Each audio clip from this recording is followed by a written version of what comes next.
Hello, hello, everyone, and welcome to episode 4 of the Tarot is Ridiculous podcast.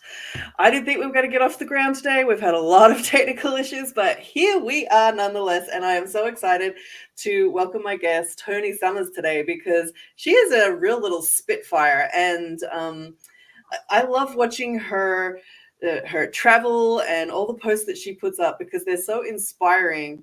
And she's got a really interesting card to talk about today. So, Toni, welcome and thank you for coming on the podcast. I am so glad that you have me here today. Thank you so much, Leeza. Now, tell us a little bit about your tarot journey. How did you get into tarot? I had a friend. Isn't this always how the story goes? I have a friend who had a tarot deck. I kind of grew up Southern Baptist, so we didn't really do a lot. Like I always was really interested in witchcraft, but nothing like that. But in my early 20s, I had a friend who had a tarot deck. I was like, well, what's that? And I'm just starting flipping through it. And my very first reading, my friend was blown away. She's like, how did you do that? And I'm like, what do you mean? What do you mean? I'm literally, looking at the book and reading it and interpreting it. She's like, no. You didn't just do that. You told the story. You did it immediately. And so it was kind of one of those, well, okay, let's see if we could do it again. And then I did. And just for the past 25 years, I've just it's been my best friend. It's just been my go-to, So that's I tell everybody it is the best therapy you can find and the cheapest therapy you can find as well. So maybe, I guess it depends how many times a month you get a reading, right? True. Now, you actually are a reader, correct? Mm-hmm. Correct. So you actually make your living from doing readings. Yeah, I do. And I think that's really important for our audience to know that there are different parts of the tarot community. So there are readers, there are people like me who are deck creators, and then there are people who just use it for personal and professional development. Mm-hmm. So as your time as a reader, like if you were to boil it all down, what are the three main concerns three main issues that you see time and time again with clients? That's easy. Okay. It's always love. Always love. It's always love. Always love. How's the relationship going? That's number one. Number two, career. People really want to know career. What's their next step? Are they on the right path? And I love doing career readings. That's one of my absolute favorite. But my third, and this is actually my most popular reading, is talking to the dead, the mediumship readings. And that's been an interesting one because my mediumship gifts were developing as I was learning how to do this anyhow. And so for a little bit, I'd be very good at it. And then sometimes I'd be very bad at it. I'm much, much, much better now. But I used to laugh. I was like, I feel really bad for a minute. I'm like, I don't know what I'm doing up here. Like, this is just tarot cards. What do you mean I'm supposed to talk to dead people?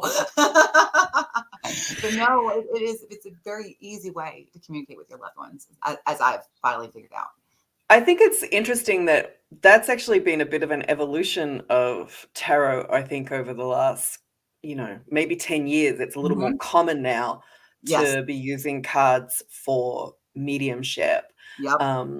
And I think it's a topic that really needs to be talked about a lot more, especially at tarot conferences and tarot education, that this can be a really great way for people who are still suffering from loss and grief. Is that who you get a lot of your readers from? That's almost all that. Interestingly enough, that's how I got started in it. It was trying to deal with my own loss and grief. My father and grandfather died back to back within a few weeks of each other. And so I was trying to manage that. And it worked for me. And I thought, well, it's going to work for somebody else. But it's interesting because, the number one that's actually taken over, it's moved from humans to pets.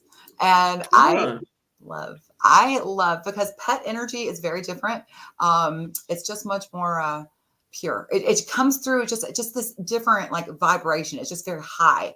And it just, I don't know. I can't explain the love that I feel when I speak to somebody's pet. It's just pure love. Just nothing, not that humans you don't feel love. You of course feel love, but it's just this different, there was never a problem.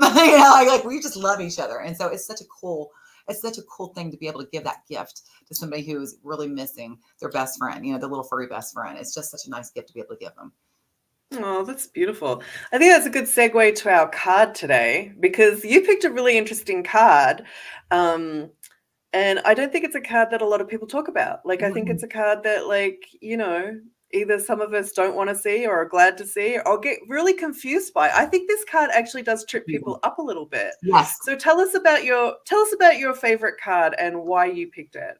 Well, my favorite card is the Ten of Wands, and everybody's always surprised when we bring this card up because people are like, what? First of all, just like you said, this is a very confusing card because in general, let me just kind of back up. The reason I love this card, it reminds me of when I became a young mom, and I had my son who was about 10 months old. He was a very, very large baby, large. He's like 25 pounds at 10 months old, big baby. And I don't know why, but one day I'm feeding him just like a mom does.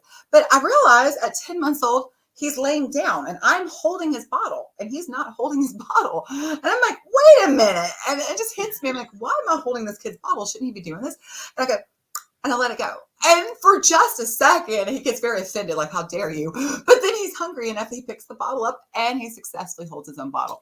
And so that's to me what the Ten of Wands is. The Ten of Wands represents that moment of relief when you realize you can finally let it, something that you've been holding on to that you shouldn't have been. It was really not yours to carry in the first place, to let it go. And the interesting thing is that with the Ten of Wands, there's that moment where you're like, is that right? Like, am I doing the right thing? Is this what should I put it down? Is that, and do I need to pick back up? Can you, will I be okay if it's sitting down? Then you realize you are okay. You are okay. And you've gotten through this and it's going to be okay. And it's going to settle down just fine. And so the Ten of Wands is always that, to me, it represents what everybody's searching for, which is relief. In any given moment, we're all looking for the relief. Like from one moment to the next, we're looking for relief. And to me, that's what the Ten of Wands is. It's just that relief of, I don't have to carry this anymore. I can put it down and it's okay. I can always come back and pick it up. It's not going anywhere. But for now, it's okay to put it down. So I love that card. What's interesting is I consciously don't think about that card that way, but like as you're saying that, and I'm looking at how I designed the Ten of Wands for the Cirque, like where she's like all the wands have been blown out. Like I think that's part of this too. Like all the wands in this card have been blown out. There's no fire, there's no spark, there's nothing. So like as you're saying that, I'm like, oh yeah, I can see that. I can see that in this card, even though that was not in my train of thought when I designed this card. It is one of those cards that people who, when they see it at first, like, I don't know why you would think that's a good card. I'm like, I don't see how you don't see that. I'm just like, hey, he's finally realized I have a choice. I can carry this as long as I want, or I can choose to put it down now. And I just love that. It's just an option that we have, Yeah, I kind of like, I always joke about this card being, I'm going to take my bat and ball and go home now card. Like when I see it in a reading, like I'm done with this garbage. I'm out. Because like we often see in this card, and you have a version of the Ten of Wands with you too, don't you? I do, but give me 2 seconds. Let me find it. I forgot to pull it out. We were talking. So I think like one of the things that I notice about this card when it comes up, and this is the way I tend to think about it, is taking my bat and ball and going home. It's like I'm just done with this for today.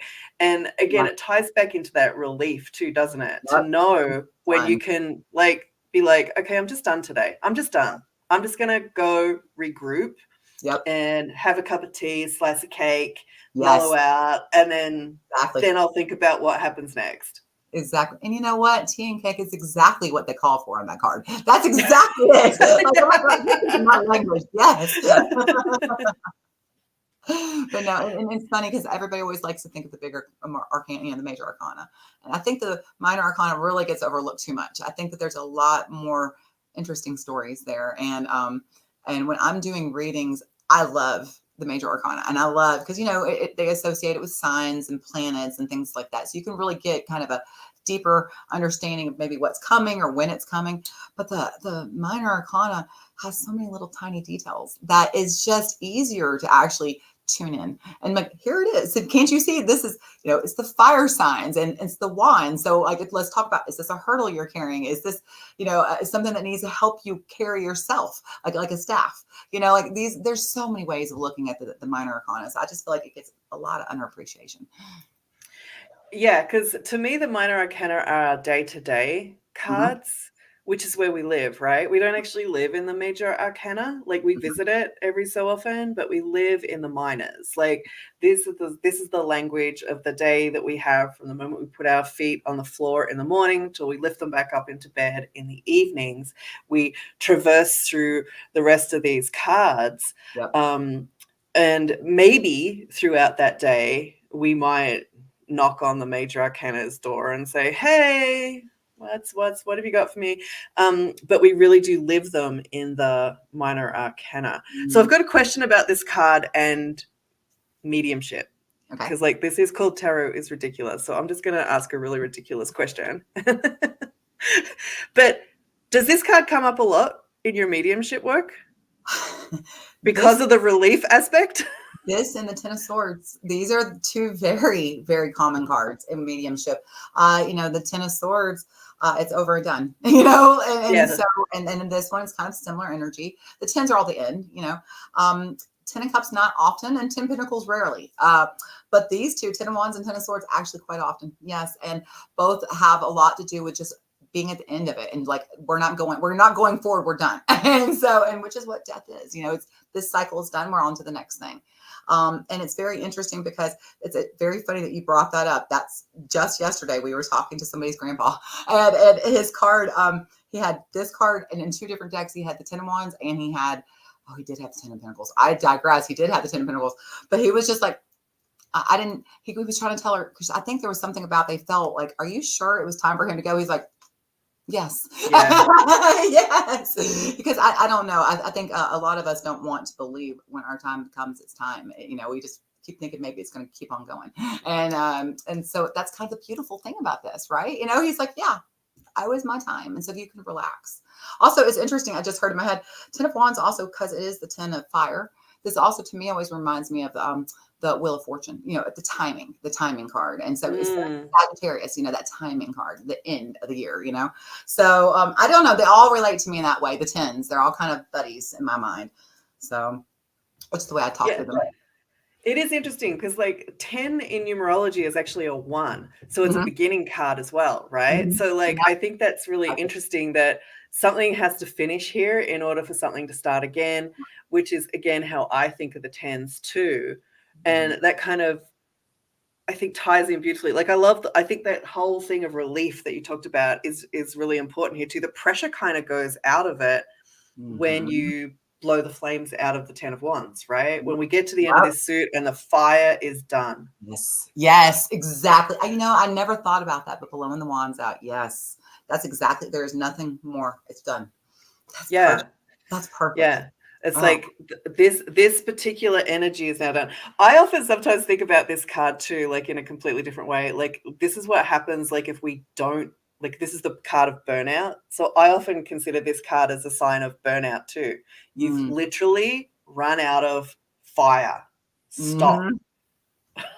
Yeah, that's perfect. No, that's just exactly like what I was saying. I was holding this kid, looking at him going, why? Why am I doing this? Exactly. He was very offended for about a minute. He's like, Mom, what happened? So now let's talk about relationships, because like I always joke that the only time people come and get a love reading for tarot is when the relationship has ended, but they're like, why? So this would be another card that I reckon, along with the Ten of Swords, would pop up a lot for relationships that are like girl, move on. Yes. Or, you see the Ten of Cups in reverse. You'll see that a lot too. Like it's done. Like y'all gave it a good shot. Like it was a really good shot. But this one is literally, honey, no, stop. You tried. Why? You can't fix him. You can't save him. Let him go. So, no, that is exactly what this card means. And you know what? This really does. I never even looked at that like this, but she really does look like somebody. She's like, but why? I tried so hard, and that's an interesting thing about this card. It's like, yeah, you did try so hard. That's great. And yeah, you did. What's next? Like that's okay. Just because you try doesn't mean it's going to work out. So it's an interesting card. It's interesting how many ways you can see it, right? Exactly. Like we could actually put even a more comical spin on this, and it's like if this card shows up in a relationship reading, it is saying go get your stuff. Like, just go pack it up, put it in a box, and take it now. There's nothing left. Like y'all did it, you did it. It's done, you know. And really, if you look at her, she's tired. She can't even keep her head up. She's exhausted. And that's kind of like when you see that in a relationship reading, like it's just exactly what you said. It's like there's no more energy here. Like she's so tired, she can't get her head up. Like how tired must your neck be if you can't lift your head up? Right. You know, so that's enough. That's enough. Yep, as I said, the card of burnout, right? We burn out in Mhm. relationships, we burn out in jobs, we burn out in all Mhm. sorts of situations. Yeah. The fire is gone. You can't keep. There's no flame to fan here. Mhm. So, like, yeah, I love these discussions on the 10 of Wands, but our time has come to an end. So, Ah. for those in our audience who maybe want to get in touch with you and delve deeper, maybe into some of this mediumship reading, or you might need to see this 10 of Wands card to pack up your shit and get going, how do they get in contact with you? Well, you can find me at Toni Summers Tarot, or here we go, Toni Summers Tarot. Just that's easy enough. And quite literally on all of the major Instagram, TikTok, and YouTube are all Toni Summers Tarot. So it's not hard to find me. It's just, I kept it easy. So, you know, just put my name in, you're going to find it. Fantastic. Thank you so much for joining us today, Toni. It was a pleasure to see you. And I don't know where you're off to next, but I hope that you have safe travels. And the next time we chat, I think we're going to have some more interesting stories for our audience. So thank you so much, Lisa. Thank you so much. You're welcome. Bye, everyone. See you next week.